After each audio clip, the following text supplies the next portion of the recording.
Assalamualaikum warahmatullahi wabarakatuh.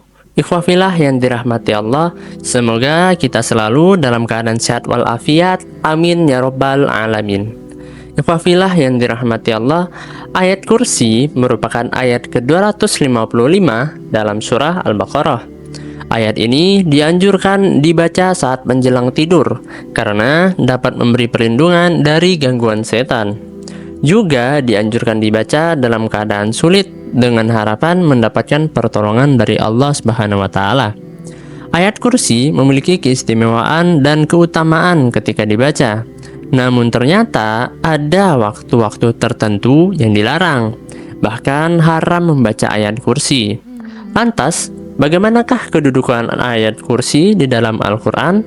Apa sajakah keutamaan membaca ayat kursi?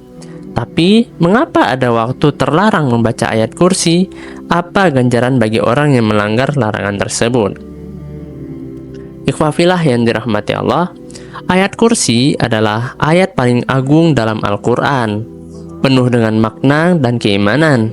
Dalam sebuah riwayat, Rasulullah SAW bertanya kepada Ubay bin Ka'ab tentang ayat terpenting dalam Al-Quran. Beliau bertanya, "Wahai Abu Munzir, ayat manakah yang paling agung dalam kitabullah?" Ubay menjawab, "Allah dan Rasulnya lebih mengetahui." Nabi SAW mengulangi pertanyaannya, dan kemudian Ubay menjawab, "Ayat kursi." Rasulullah SAW menepuk dada Ubay dengan gembira dan bersabda, "Selamat atas ilmumu, wahai Abu Munzir." Kita mungkin sering membaca ayat kursi. Mari kita perhatikan bersama-sama dalam ayat kursi yang sering kita baca. Disebutkan, Allah, tidak ada Tuhan selain Dia yang maha hidup, yang terus-menerus mengurus makhluknya. Dia tidak pernah mengantuk dan tidak pula tidur. Kepunyaannya segala yang ada di langit dan ada di bumi. Tidak ada yang bisa memberi syafaat di sisinya tanpa izinnya. Dia mengetahui apa yang ada di depan dan di belakang mereka, dan mereka tidak mengetahui apapun dari ilmunya kecuali apa yang Dia kehendaki. Kursinya atau ilmu dan kekuasaannya meliputi langit dan bumi, dan Dia tidak merasa berat memelihara keduanya. Dia adalah yang maha tinggi lagi maha agung. Quran Surah Al-Baqarah ayat 255. Ada alasan mengapa ayat kursi dianggap sangat agung. Pada suatu malam setelah peristiwa hijrah, ayat ini diturunkan di Madinah. Karena keagungan dan kebesaran firman Allah Subhanahu wa taala, ribuan malaikat turun untuk mengiringinya. Menurut riwayat dari Muhammad bin Al-Hanafiyah, ketika ayat ini diturunkan, semua berhala di bumi runtuh. Malaikat yang mengiringi ikut bersujud.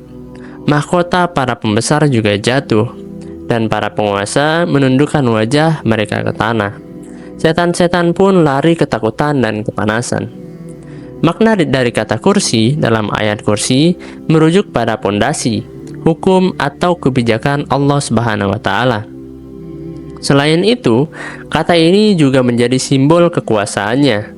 Ayat kursi diturunkan untuk memberikan petunjuk tentang sifat-sifat ketuhanan Allah secara mutlak. Ayat ini sangat agung, dan di balik keagungannya terdapat banyak keutamaan ketika dibaca. Lalu, apa sajakah keutamaan ayat kursi ini?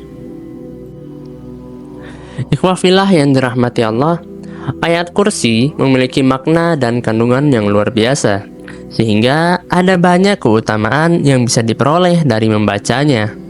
Disebutkan bahwa ayat ini diturunkan dengan diiringi ribuan malaikat, dan ketika kita membacanya, malaikat akan memberikan penghormatan kepada pembacanya. Keutamaan membaca ayat kursi dijelaskan dalam sebuah hadis. Rasulullah SAW bersabda, "Bagi mereka yang membaca ayat kursi, Allah Subhanahu wa taala menjanjikan perlindungan dan keamanan bagi mereka, sehingga mereka dapat terhindar dari segala bentuk gangguan dan kejahatan dari setan maupun jin." Sebagaimana sabda Rasulullah SAW, Apabila engkau mendatangi tempat tidur di malam hari, bacalah ayat kursi. Niscaya Allah akan senantiasa menjagamu dan setan tidak akan mendekatimu hingga pagi hari. Hadis riwayat Bukhari. Ayat kursi juga merupakan ayat paling penting diberkahi dalam Al-Quran. Jika kita membacanya, kita akan mendapatkan keberkahan dan terhindar dari segala kesulitan. Rasulullah SAW bersabda, ayat kursi adalah ayat yang diberkahi. Tidak ada yang membuka kesulitan, menyingkirkan bencana, dan menghilangkan kesedihan selain ayat kursi. Hadis riwayat Imam Abu Hamid bin Muhammad Al-Ghazali. Mengamalkan ayat kursi setiap hari, terutama setelah sholat, akan memberikan manfaat kepada kita kelak di hari akhir, yaitu dijanjikan surga. Dalam sebuah riwayat, Abu Umamah Al-Bahili menyebutkan bahwa Rasulullah SAW bersabda, barang siapa yang membaca ayat kursi di akhir setiap sholat, maka tidak ada yang menghalanginya untuk masuk ke surga kecuali kematian. Hadis riwayat Imam An-Nasai. Membaca ayat kursi memiliki banyak keutamaan dan manfaat, dan ada waktu-waktu yang disunahkan untuk membacanya. Sarankan membaca ayat kursi saat zikir di pagi dan petang serta sebelum tidur. Namun, selain memperhatikan waktu-waktu yang dianjurkan, kita juga perlu mengetahui waktu-waktu tertentu di mana membaca ayat kursi tidak dianjurkan.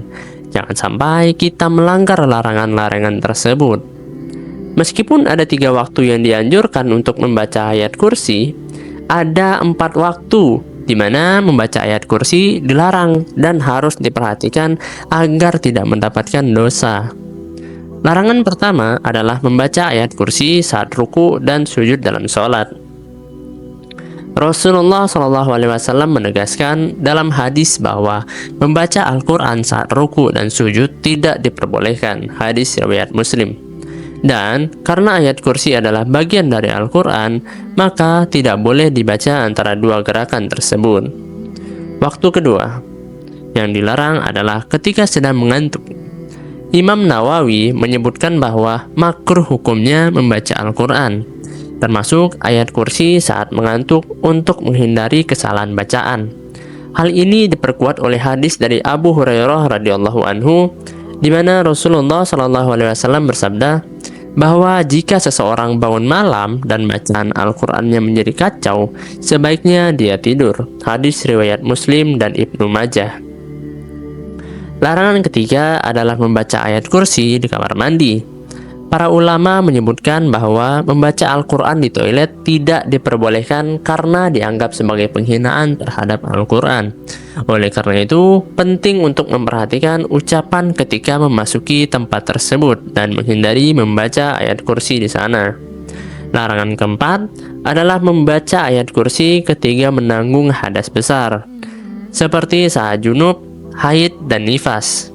Membaca Al-Quran termasuk ayat kursi haram hukumnya bagi mereka yang sedang dalam keadaan ini, kecuali membacanya dalam hati. Dari Ibnu Umar radhiyallahu anhu, Rasulullah SAW bersabda bahwa wanita haid dan orang yang junub tidak boleh membaca Al-Quran walaupun 1 ayat. Hadis riwayat Tirmizi dan Ibnu Majah. Hadis ini menjelaskan bahwa membaca Al-Quran bagi mereka yang junub atau haid adalah terlarang, termasuk membaca ayat kursi. Ikhwafillah yang dirahmati Allah, kita tahu bahwa ayat kursi adalah ayat yang sering kita baca dalam kondisi tertentu. Bukan hanya di waktu pagi, sore, dan ketika hendak tidur, namun hal yang paling penting adalah tidak membacanya di waktu yang terlarang. Kita tentu tidak ingin mendapatkan dosa karena salah dalam menentukan waktu membaca ayat kursi.